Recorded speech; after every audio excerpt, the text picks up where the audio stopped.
Hi, I'm Dr. DeAun Nelson, and I invite medical professionals to listen as I discuss how shifting the focus off of weight in healthcare can greatly improve health outcomes for patients of all sizes.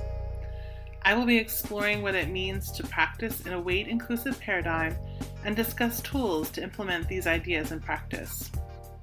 Keep in mind that the information I will present may be new to many of my listeners and may sound radical to some, but stick with me. This information could change the lives of your patients. In this episode, I wanted to explore how healthism can exacerbate stigma and bias. Often, people of higher weights are seen as not striving for health. When perfect health is the ultimate goal of our society, people who are seen as not seeking physical health are often seen as immoral or not good citizens. As you can imagine, being seen in this way would make society less likely to want to help people who don't fit into the societal norm for bodies. And it also tends to make society as a whole use shame to make people change their behaviors, because they're assuming, of course, that people who don't fit into the societal mold of physical mold are not doing healthy behaviors. So even if somebody is already following societally prescribed behaviors for health, if they don't have the physical manifestation of a societally acceptable body, then it is often assumed that they're just not doing what they should be doing. Additionally, with all of the things that affect health and well-being, it is difficult to determine what quote-unquote perfect health or even quote-unquote good health really means. Someone might be in good physical health, but poor mental health, or vice versa. Someone might be physically or mentally doing well, but feel lacking in their spiritual health. There's such a push to find perfection, when in reality, we rarely, if ever, find real balance in health for any significant length of time. And that's okay. It really is. Of course, there are basics that have been shown over and over again to support health, and it's not unreasonable for people to put some effort into doing those things. However, when we become obsessed with our health or decide that others are not good people if they're not also obsessed with their health or focused entirely on their health, we actually end up with sort of the opposite effect, and people are not ending up healthier. Robert Crawford, a political economist, was credited with coining the term healthism, and he wrote an article called Healthism and Medicalization of Everyday Life, which was published in 1980. From another article called Health for Me, a sociocultural analysis of healthism in the middle classes, I have a quote, Crawford thus saw healthism as an ideologically insidious force, which, and quoting Crawford here, by elevating health to a superior value, a metaphor for all that is good in life, reinforces the privatization of the struggle for generalized well-being, unquote, and also the end of the general quote. And there are other contemporary definitions of healthism, such as the one by Lucy Aphramor, who's a registered dietitian in the UK and founder of Well Now, and has defined it as, quote, healthism is a belief system that sees health as the property and responsibility of an individual and ranks the personal pursuit of health above everything else, like world peace or being kind. It ignores the impact of poverty, oppression, war, violence, luck, historical atrocities, abuse, and the environment, from traffic, pollution to clean water, and nuclear contamination, and so on. It protects the status quo, leads to victim blaming and privilege, increases health inequities, and fosters internalized oppression. Healthism judges people's human worth according to their health, unquote. When thinking about the difference between the two definitions, they're both saying the same things, but Lucy's is so much more complete. Healthism goes far beyond the desire to be healthy. I would actually venture to say that most of us do want to be healthy. We want to be able to move through the world and live without pain or sickness, with energy and strength. I mean, that sounds amazing. But even if it were within our individual control, forcing people to be healthy would still be problematic. But the reality is that our health is not entirely within our control. Our health is affected by many outside influences that we've discussed in previous podcasts. As Lucy points out, poverty, oppression, war, violence, privilege, etc., all of those things affect our health. They aren't things that we can necessarily change as individuals. The society that we live in directly affects the health of the people of the society. Even if you have every advantage that society can provide, it is nearly impossible to have quote-unquote perfect health. And even the definition of perfect is not perfect. There are many definitions of health in general. Given all of that, what is the point in expecting any of us to achieve a specific level of health? Also from the article Health for Me, quote, Healthism may be related to the very success of medicine in addressing disease, hence raising expectations for its far less successful attempts to influence subjective health, well-being, and quality of life. For the first time in history, modern medicine, which may be the greatest benefit to mankind, as Roy Porter put it, raises the illusory prospect that people are entitled to a life not just free of disease, but also free of symptoms, with the social, psychological, and physical all in harmony.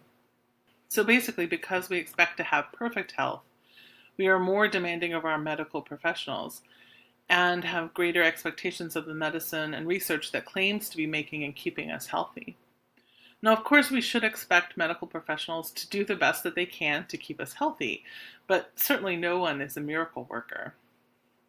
If we all have unrealistic expectations of what our health is supposed to look like, no one is ever going to be able to completely match those. Something to think about. Another thing that contributes to healthism is the idea of nutritionism. Nutritionism is a paradigm that assumes that it is the scientifically identified nutrients in food that determine the value of individual foodstuffs in the diet. In other words, it's the idea that the nutritional value of a food is the sum of its individual nutrients, vitamins, and other components. So we tend to assume that certain so-called superfoods will make all the difference in our health because they contain nutrients that have been shown, in some cases, to be beneficial. While many of these superfoods are certainly not harmful, putting them above all other food is also not helpful for anyone. I would venture to say that nutritionism can go beyond this definition to include making food an enemy or a savior. And this ultimately supports healthism in creating a potentially unhealthy focus on health and food. It encourages excessive calorie restriction over exercise, shame and guilt around food and movement, and in extreme cases, it can lead to orthorexia, which is a fixation on food quality and purity. While orthorexia is not in the DSM, it is increasingly being recognized among health professionals as a consequence of our societal focus on health and nutrition. And the thing about orthorexia, I know I have run into a lot of people who have talked about pathologizing healthy eating and that's a problem in and of itself. I don't think healthy eating is a problem at all. I think that it's definitely something to encourage because it does make a lot of us feel better. That's definitely true. But to be so focused that maybe you can't function well in society because you're afraid of food or you can't find the things that you want or that you have decided are perfect and pure to eat can really cause problems, particularly if you end up in situations where those foods are not available. And that anxiety around food is certainly not helpful. I found a quote by Margaret McCartney in an article in the BMJ that I loved. And the quote is, "Food should be our pleasurable fuel, not our quest and destination. We're all going to die regardless of how much quinoa we eat." Unquote. And I feel like she really just distilled everything down so nicely there as far as when it comes to food. There are so many aspects of food that help our health, even if the individual health, food itself is not considered quote unquote healthy. Being able to eat birthday cake at a person's party, we just finished with Halloween. As I'm recording this, it's November 2nd. And there is sort of a joy in going and gathering up candy and then eating it later. And so it's part of being part of society to engage in these things where we don't always eat things that are considered healthy. We don't always do exercise the way we should, quote unquote, should. We may spend time on the couch cuddling with our children or our loved ones, watching TV. There doesn't always have to be a focus on everything that we do being considered healthy. And I would say that sometimes doing those things that are considered not healthy can be healthy in and of themselves. The expectation of perfect health also tends to look a certain way for most people. Physically, this means a slim body, though not too thin, clear skin, shiny hair. It generally means eating a certain way, although that way does tend to vary between groups of people, and according to the latest healthy eating fad. It also means exercising. Again, the proper way to exercise often varies between groups. It often also means exuberant energy and extraordinary productivity as well. Many people use social media now to carefully construct the perfect health lifestyle, particularly those who are selling something that purports to help anyone achieve that life. And generally, we don't know what's going on in the background of those social media accounts. We don't know if that person, is having an eating disorder. We don't know if they're struggling in other ways in their life, but they have, created this facade that looks really beautiful. And certainly it makes them a lot of money often. So, and I'm not saying that everybody who looks great is unhealthy or has some sort of problem. Everybody is going to look a little different regardless of the level of health that they have. For many people in larger bodies in particular, their bodies are often seen as proof that not only are they unhealthy, but they must not be doing anything to help themselves become healthy. Or maybe they're just being stubborn and doing unhealthy things to ruin the perfect society. If all these people would just eat well and exercise, then we would all have world peace, which of course is not true. A common reaction to this for people in larger bodies is to perform health by being seen exercising or eating foods that are considered healthy by most people. So say ordering a salad at dinner even if they really want a hamburger, or not eating a lot in public even though they might be hungry. And then, going out and going to a gym to that they don't like, because some people love gyms and that's great, but some people might go to a gym even if they don't particularly like that type of exercise to be seen doing it. This reaction is reasonable and makes a lot of sense, of course. And of course, it's highly likely that they are probably doing a lot of this stuff because they want to, right? Because they want to be able to exercise and enjoy the feelings of exercising. They want to be able to eat that salad when they're out, because I know for myself, making a salad on my own sometimes involves a lot of ingredients that I don't get to keep around the house all the time. But when I go out, I can have a really spectacular salad. But I also want to be able to order a hamburger and not be judged. But sometimes it becomes really important for others to see them doing these things so that they can be identified as a good fatty. And there's an idea of the good fatty, bad fatty dichotomy that was first introduced by Kate Harding. And that's what I'm talking about now. So fat people are also going to do things that society might consider bad, like watching a movie or eating sugar. But all of society does this. Thin people, fat people, we all do, these things. But the difference is a larger person enjoying a periodic Netflix binge is seen as a horrific thing that will lead them to their death or the downfall of society, while a thin person doing that is seen as normal and reasonable. Smaller people are given more leeway when it comes to behaviors commonly associated with ill health. The assumption is that they must be doing healthy things most of the time because they're small, and that these unhealthy behaviors are unusual. The opposite is generally true for larger people. If they are doing something that is considered unhealthy, it is often assumed that this is their normal because they're fat, whether it is or not, because otherwise they would be thin. They are then identified as being a bad fatty, and any ill health that happens to them is because of this. I would venture to say that most of us know that people are much more complicated than that, and that people of all sizes have all sorts of health behaviors that are beneficial or detrimental to their health. Keeping this in mind when you discuss health behaviors with patients is really important. Don't assume that you know someone's health behaviors when you look at their body size.